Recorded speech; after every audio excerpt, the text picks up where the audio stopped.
I think back often, have this spring to 1992, and the Toronto Blue Jays won a World Series. And then during that off season, Pat Gillick, the then general manager, made no fewer than 12 roster changes, which is really an intriguing thing, and won another World Series. The Toronto Blue Jays did not make 12 roster changes. You won't see 12 different guys in the 25-man roster this year, but they made the number of them. Your outfield is completely different in terms of position. A few pitching changes. Is there reason to be optimistic given that context, Hodge?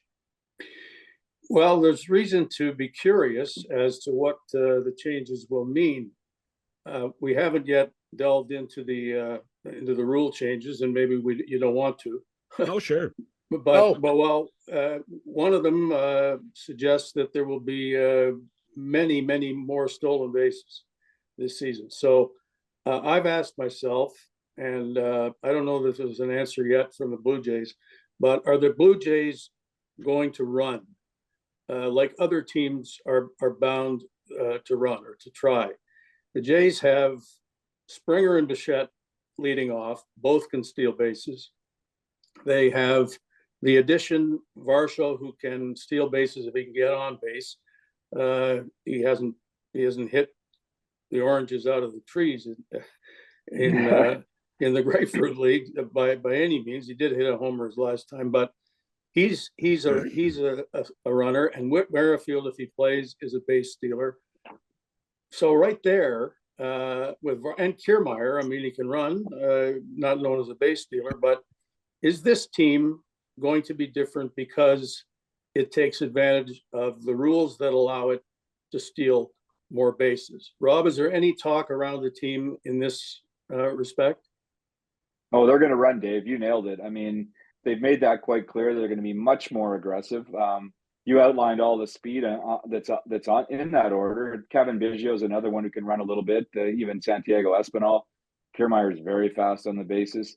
But it seemed like every spring training game that I watched, they were very aggressive that way. They were sending guys left and right, and they did a lot of work on the backfields on timing it with the pitch clock and taking advantage of the opportunities that are going to come that way. So, one, taking advantage of the pitch clock to implement more speed into your game. Two, having the speed to execute it, and three, having the mindset of being aggressive on the base paths. I think you're going to see a lot of base running, a lot of base stealing from this team, which is really something that wasn't around for the last 4 or 5 years. And the way they're looking at it is manufacturing runs. Let's get runs any which way that we can. Let's play better defensively to prevent runs, but let's be aggressive on the base paths, and let's take advantage of some of the skills that we have. If you have guys at the bottom of the order that are getting on base, guys like Kiermaier, who's probably going to hit in the 9 spot, if he can manufacture walks and get on for the top of that order, they're going to score a lot more runs because of it. Yeah, the other theory is that if you're a home run hitting team, which they are and have been and want to be and will be again, presumably, let's not have a 2-run homer turn into a solo homer because you get somebody thrown out.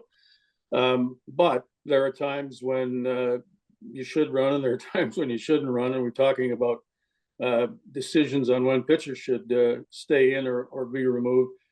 A lot of a team's success can be what decisions are made and when they're made, and if they're made at the right time. So they should run because other teams will be, and the rules say you should. But you don't want, as I say, you don't want guys thrown out in front of Guerrero. No, I think they'll be judicious about it, but I just think that they're going to take that aggressive mindset into the way that they approach their offense. Rob, did you get any sense of other teams thinking the same way when you were down there? Yeah, you could see it. You could see a lot of experimentation, right? People. Another reason that they were doing it a lot in spring training teams is because the bases are bigger, and they wanted to get a feel for how that was going to work, right? I mean, in terms of sliding and defensively as well. So yeah, I think you're going to see smart-minded teams around baseball, as long as they have the tools, as long as they have the speed to do it, they're going to try to be much more aggressive than they have in the past. Do you think that the bigger bases are the aid to stolen bases that that many thought they would be? Do you think that's becoming true? I think we're going to have to see how it plays out. I think the guys that are aggressive sliders and know how to navigate the slightly bigger bases are gonna use it to their advantage. It's more ground, obviously, for the defenders to cover. So yeah, I think it's gonna add to more aggression and to more stealing, successful stealing. I think it pretty much has to. Bigger Well, bases, bigger bases, or the pitch clock. Neither. In my mind, it's the pickoff Right. rule. Okay.